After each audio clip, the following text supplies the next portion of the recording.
नमस्कार दोस्तों, मेरे YouTube channel advocate Jagjit Kumar Bhatt में आप सभी का स्वागत है। दोस्तों बात करने जा रहे हैं दोस्तों एक बहुत महत्वपूर्ण जजमेंट जो है ऑनरेबल केरला हाई कोर्ट ने दिया है, वो महिलाओं को लेकर के हैं, बच्चे को लेकर के हैं और हमारे और आपके आइडेंटिटी को लेकर के है। जब भी हम पासपोर्ट, आधार कार्ड, ड्राइविंग लाइसेंस और जो भी बर्थ सर्टिफिकेट को लेकर के है तो दोस्तों बनवाने जाते हैं, उसको लेकर के है। इन सब ये जो जजमेंट आई है दोस्तों, ये हमारे इन डॉक्यूमेंट्स को बनवाने के लिए जब जाते हैं तो प्रभावित करती हैं। और आज के कॉन्टेक्स्ट में ये जजमेंट दोस्तों बहुत जरूरी थी। इसके साथ साथ ये हमारे फंडामेंटल राइट्स को अफेक्ट करती है। अच्छा, ये जजमेंट जो मैंने बताया आपको कि केरला हाई कोर्ट के द्वारा दिया गया है, जो बहुत दिनों से पेंडिंग था और अब जाकर के ये मामला जो है कोर्ट के सामने आया और जल्द ही ये मामला, आशा मैं करता हूं कि honourable supreme court of India के पास आएगा और सुप्रीम कोर्ट ऑफ इंडिया जो है इसे अपहेल्ड कर देगी। दोस्तों बात करते हैं जजमेंट के फीचर्स के विषय में। तो क्या है, आपको मालूम होगा दोस्तों कि जब भी आप बर्थ सर्टिफिकेट पर जो भी पिता का नाम होता है, अब जैसे जैसे आगे बढ़ते हैं, अगर आप पासपोर्ट पे देखते हैं या ड्राइविंग लाइसेंस पे देखते हैं या आधार कार्ड पर देखते हैं, तो उसमें एक जो पिता का नाम होता है और एज वेल एज माँ का भी नाम होता है बर्थ सर्टिफिकेट पे दोस्तों। लेकिन आपको बहुत जगह डीएल पे और पासपोर्ट पे, आधार कार्ड पे, ये सारी जगह पे अगर आप देखेंगे तो वहाँ पिता का नाम होता है।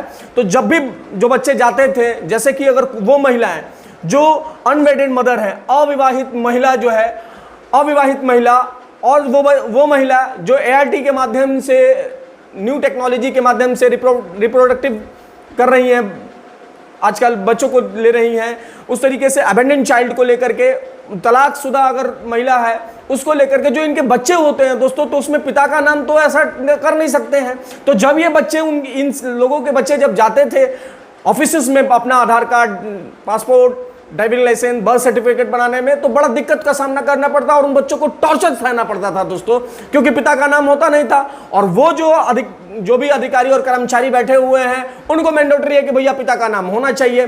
तो उस स्थिति में ऑनरेबल केरला हाई कोर्ट ने कहा है जो कि person has right to specify only mother's name in identity document, no one should suffer in the face by करना।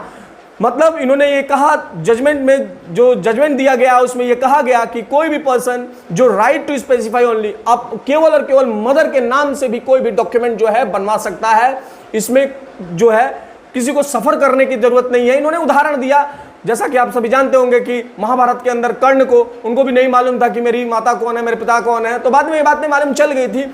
तो ये जो जजमेंट जो है ऑनरेबल केरला हाई कोर्ट ने ये कहा है कि कोई जरूरी नहीं है कि बर्थ सर्टिफिकेट में पिता का नाम जरूरी है, डीएल में पिता का, ड्राइविंग लाइसेंस में पिता का नाम जरूरी है, पासपोर्ट में पिता का नाम जरूरी है। उन्होंने कहा है कि माँ के नाम से भी चल सकता है और एक फॉर्म भी इशू करेंगे, उस पर भी बात करेंगे दोस्तों। और ये सबसे पहले हम बात कर लेते हैं कि जो डॉक्यूमेंट इशू किया जाएगा और हाईकोर्ट ने क्या कहा, उसमें हम दोस्तों बात कर लेते हैं कि हाईकोर्ट ने इसमें बहुत बड़ी बात बताई दोस्तों। आपको जान करके बहुत खुशी होगी कि इस तरीके के जजमेंट जो है अब भारत में भी कहीं ना कहीं अपहेल्ड कर दी गई है। सबसे पहले तो मैं उन लोगों के विषय में नहीं बात कर रहा हूं दोस्तों, जैसे रेप विक्टिम्स होती हैं और वो मां बन जाती है, उनके विषय, उस स्थिति के विषय में तो मैं नहीं बात कर रहा हूं। लेकिन कोर्ट ने बहुत ही कड़े लहजे में कहा कि no example side by the words bastard, let that the word continue the dictionary page without getting an opportunity to example to young student and generation of English. यानी कि दोस्तों कोर्ट ने कहा कि बास्टर्ड जैसे शब्द जो हैं वो यहां नहीं चल सकते हैं, आप यूज नहीं कर सकते हैं जजमेंट में। और कहीं कोई अपना सर्टिफिकेट बनवाने जा रहा है तो आप उसको कंटिन्यू इंग्लिश में कर सकते हैं। अब जो बातें जो कोर्ट ने कही वो मैं आपको पढ़ के सुना रहा हूं दोस्तों, वो बहुत ही अच्छी और आपके जानने योग्य है दोस्तों। उन बच्चों को जानने जरूरी है, उन पेरेंट्स को जानने की जरूरत है जो ये बात नहीं जानते हैं कि केरला हाईकोर्ट ने कह दिया है कि अब जो है स्पेसिफाइड जगह पे माँ का नाम भी चल सकता है, माँ का भी नाम चल सकता है। The children of unwed mothers and the children of rape victim can also live in this country with the fundamental rights of privacy, liberty and dignity. No one can intrude in their personal life, and if it is happened, the constitutional court of this country will protect their fundamental rights. The apex court has held that women's reproductive choice is a fundamental right as a compass the same under Article 21.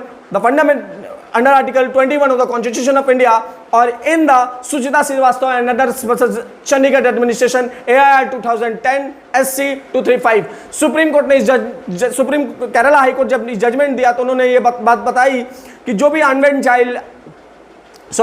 Unwed mother है, यानी कि अविवाहित महिला है, या reproductive तरीके से आजकल आप जानते होंगे 30 से 40 वर्ष की जब महिलाओं की उम्र हो जाती है तो वो बच्चे को अडॉप्ट कर लेती हैं।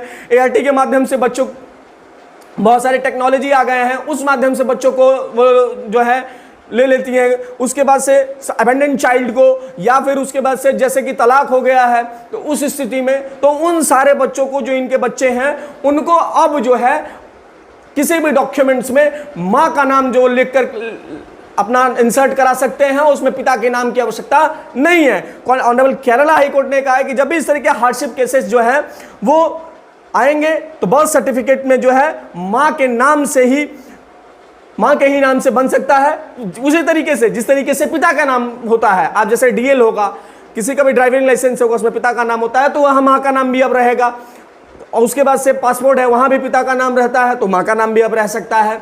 इसके साथ साथ आधार कार्ड में पिता का नाम रहता है तो माँ का भी नाम रह सकता है। Supreme honourable Kerala high court ने कहा कि इसमें कोई डिस्क्रिमिनेशन नहीं होगा और कोई भी डॉक्यूमेंट जो है वो इशू करा सकता है। जैसा कि मैंने दोस्तों ये बताया कि कर्ण का भी उदाहरण दिया गया कि कर्ण को भी नहीं मालूम था, लेकिन कर्ण की जो कर्ण ने जो टॉर्चर सही थी, अब आने वाली पीढ़ियों में हमारे बच्चे ये टॉर्चर नहीं सहेंगे।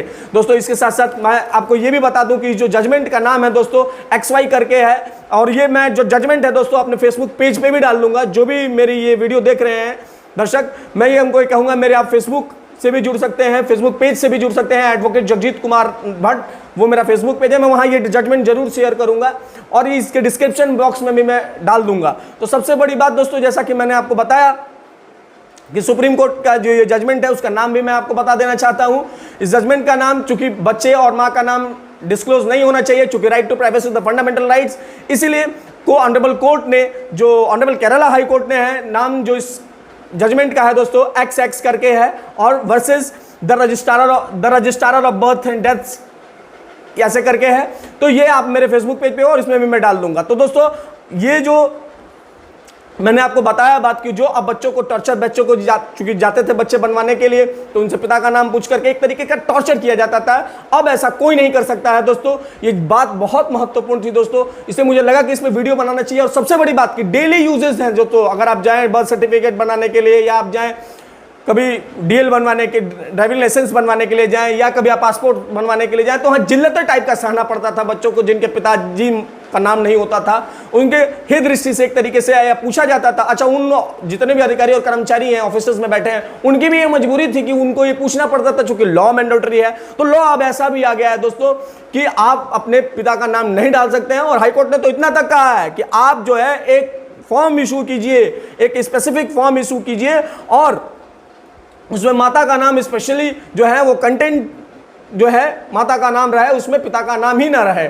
इस तरह की बातें ऑनरेबल कोर्ट ने कही है। और इतना ही नहीं कहा है दोस्तों, मिनिस्ट्री ऑफ होम मिनिस्ट्री के लेटर भी इशू किया गया है और कहा गया है कि registrar general of death and birth जो है सुप्रीम कोर्ट के डायरेक्शंस को, जो सिंगल अनवेडेड मदर बर्थ सर्टिफिकेट में भी issue the producing affidavit without the insisting on the identity of the father.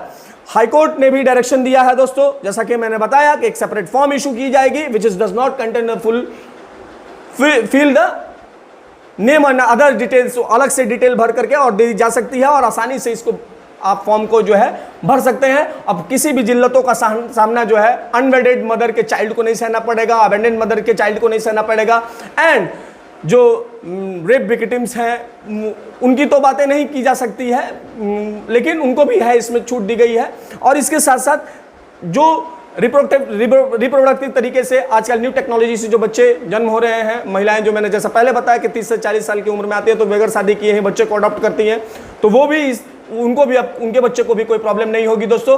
बाकी ये एक जानकारी बहुत बेसिक सी जानकारी है दोस्तों, चूंकि आए दिन हमें ऑफिस में ऐसा सामना करना पड़ता है। मुझे लगा कि ये एक अच्छी जजमेंट आई है। और ये एक बात मैं और भी बता दूं कि ये केरला हाईकोर्ट की तरफ से दी गई जजमेंट है, तो केरला में तो पूर्ण रूप से ये जो है लागू होगी। इसके साथ साथ ये मामला honourable supreme court of India के सामने जस्ट आएगा और जैसे ही इसे कर दी जाएगी पूरे देश में लागू हो जाएगी दोस्तों। और ऐसा नहीं है कि अदर स्टेट में नहीं, अदर स्टेट में भी इसे आप दिखा सकते हैं अगर आपको कोई दिक्कत होता है तो।